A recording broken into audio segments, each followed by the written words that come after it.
Hello and hello and welcome. I'm Matthew from Rosie and Rosie, investment property specialist, helping you invest in property with confidence. Join us as we interview local experts within the real estate industry and share with you the insights and practical tips to give you the edge when it comes to buying, selling and renting your investment property. Today we're joined again by award-winning real estate agent Joe Marriott from Toop and Toop. Welcome, Joe, and thank you for joining us. Thanks for having me again. Joe, today I wanted to talk to you about how to choose the right agent to sell your property. Tell us a bit about why it's important to have the right agent sell your property.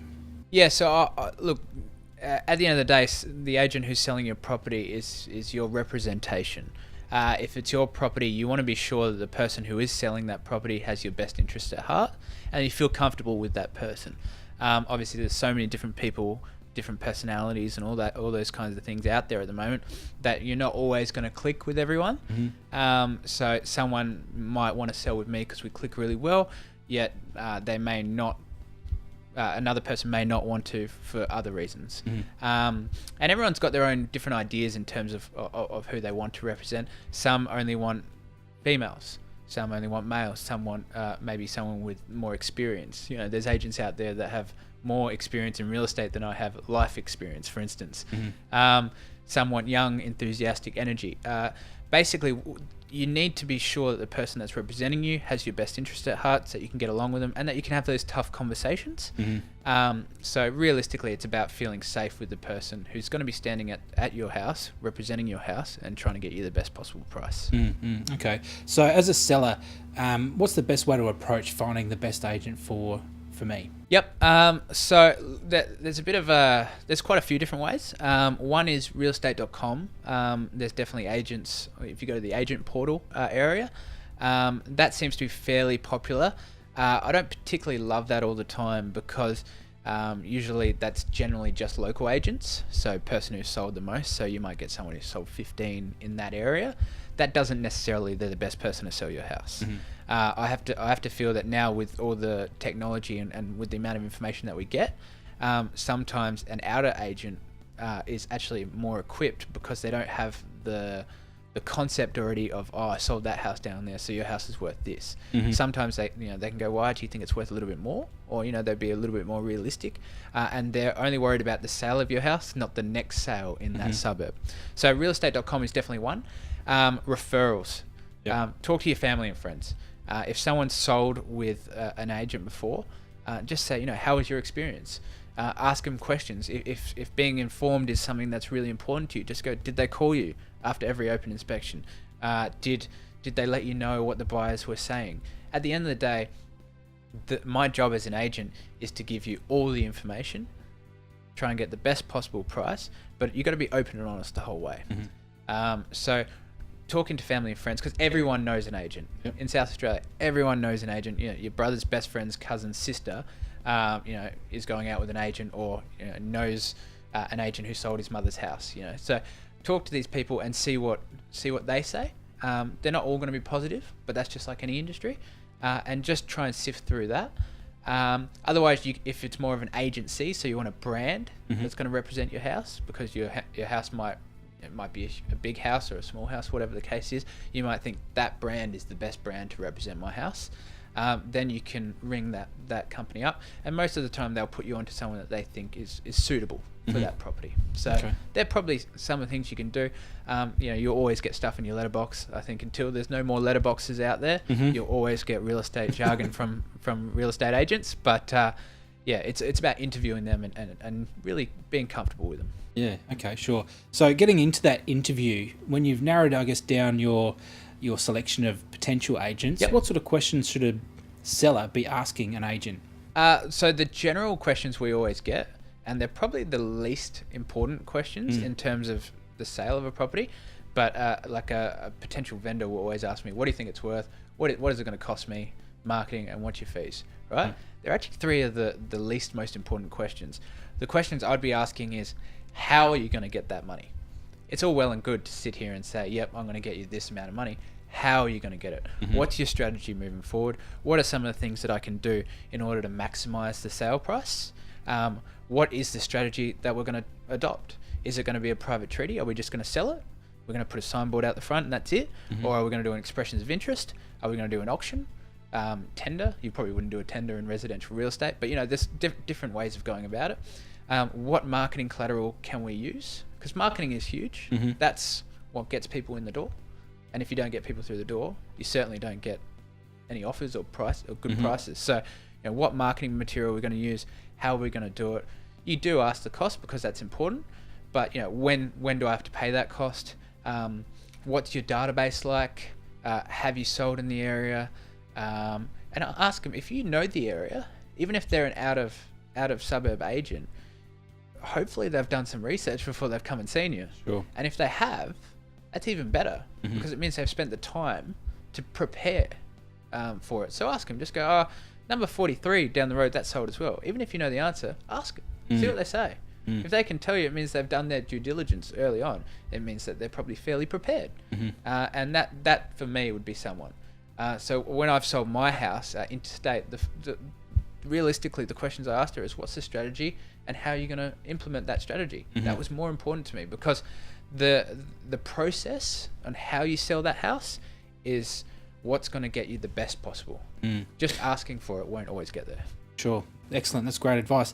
What sort of questions would you be asking of your seller? I always ask, what's your motivation? Because that's important to me. I want to know, do I have to get the photographer in here tomorrow? Are you willing to spend a bit of money in order to get the house to a level that we can present it for sale?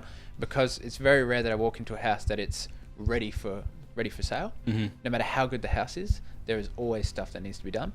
Are you willing to do those kinds of things? Do you have a budget in mind? What's your end sale price? And look, everyone's going to tell you the high price, but I want to actually know what the actual realistic price is that they're looking for, so we know whether we're on the same page. I always ask, how do you want to be kept informed? So with us, we send emails out after every open inspections. I usually call my vendors 2 to 3 times a week just to give them a track, just let them know what's going on, even if I don't really have anything to talk about. So it might just be a text message, nothing new to report, but just wanted to let you know, I have called Sandra, left a message for her, I'm expecting a call back. Sure. And some people don't want to be told at all. They'll say, Joe, here's the keys. Call me when you've got an offer and you're ready to sell it. Other people want to call every day because they want to know that you're actually working for them. So the communication is a big thing. And how often that communication comes in, I think is pretty important too. Yeah. And the elephant in the room is obviously the fees. Yep. How do you suggest a seller approaches that, and how do you suggest, or how do you respond to that discussion? So look, I'm probably pretty biased here. Look, fees can vary depending on your areas. You have to think that if you're in like a very high-end area, for instance, where like property prices are huge, the fee is going to be less, like in terms of percentage, but it still ends up being around about the same amount. Yep. I make no apologies, I'm not the cheapest agent, but I'm certainly not the most expensive agent either. You have to be competitive, but you also get what you pay for. Yep. So for instance, if you've had 2 agents sit in front of you and one comes in at 1%, one comes in at 2%, you know that the guy that's coming in at 1%, if he's going to basically meet his quota and targets and all those kinds of things that real estate agents have to do, he's going to need twice as much stock. So is he going to be able to spend the same amount of time on your property? Is he going to follow everyone up? Or is he just going to phone it in? Or is he going to sell it for the first offer that comes in? How hard is he going to work for 1%? Right. That's right. Like it is a service. A lot of people don't want to pay for it, but you don't haggle with your doctor when you go in there. That you don't go, oh yeah, I appreciate all the advice you give, but $120, it's a bit dear. How about $30? Doctor would just say, no, that's not going to happen. So realistically, you're paying for a service, but you're only actually paying for that service once it's done. Sure. So until you've sold the property, you're not actually paying for anything. So, and you can negotiate price, and agents are used to that and all that kind of stuff.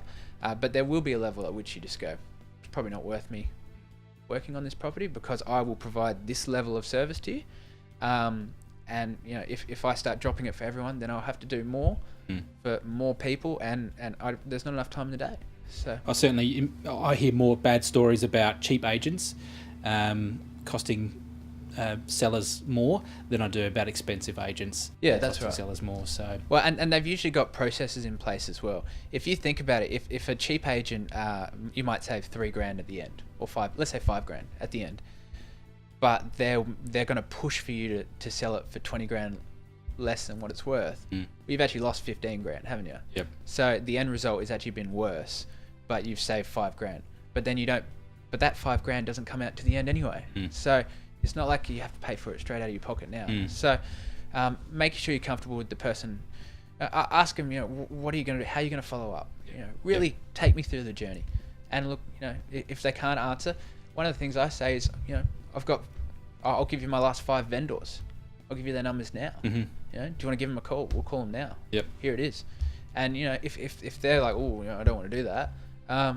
Maybe there's something wrong with that. Because most of my vendors, I'll ask them when the job's done. I'll say, look, were you happy? would you be happy Yep. to? Yep. And they go, yeah, of course, no worries. Most of my vendors end up being my mates afterwards. So they give me a call and just want to have a chat sometimes. So that referral, but straight from the horse's mouth, can also be pretty important. Yeah, fantastic. Joe, what can you tell us that a real estate agent wouldn't really want us to know? Everything's You've negotiable. got them in coming in for an appraisal. And look, I would say that everything's negotiable to a degree. Sometimes you can't negotiate that much on the marketing because they might subsidize the marketing by giving you a package or something. Look, realistically, agents don't want to know don't want you to know bad stories. It's always a good news story.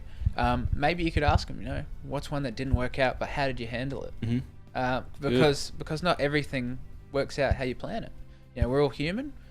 You'd like to think you never make a mistake, but it's how you handle that mistake that really can kind of lead you into it. So I would probably ask a question like that, I guess, but I'm not sure if I'd like to answer it. Sure. No, people can contact you directly and ask you that. Yeah. Do you have any tips specifically for investors who are looking to sell their investment property? If you're looking to sell your investment property, look, sometimes it can be pretty hard especially if you're interstate, for instance. If you're interstate or if you're time poor, maybe it's harder for you to interview these agents because you might get 3 agents in, but every single time for the appraisal it takes an hour, and you're busy. Really get them to have a list of questions that you want to ask them, and narrow it down. Do a phone interview first, and you can usually tell on the phone if they're not very personable, how are they going to be personable with a buyer.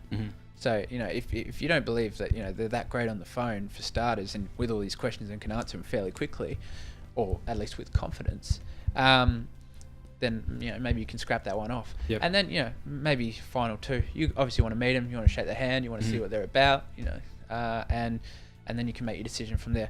I think someone who puts the time in to do a report, for instance, really actually shows that they've got a bit of character and that they're interested in your home. It's not just maybe it's worth this. Give me a call sometime. Yep. That they've gone into a bit of effort to what you can do to improve the house and all those kinds of things. Sure. And really just that extra step, because that extra step could be 10-20 grand down the line. Yep. Excellent. Great.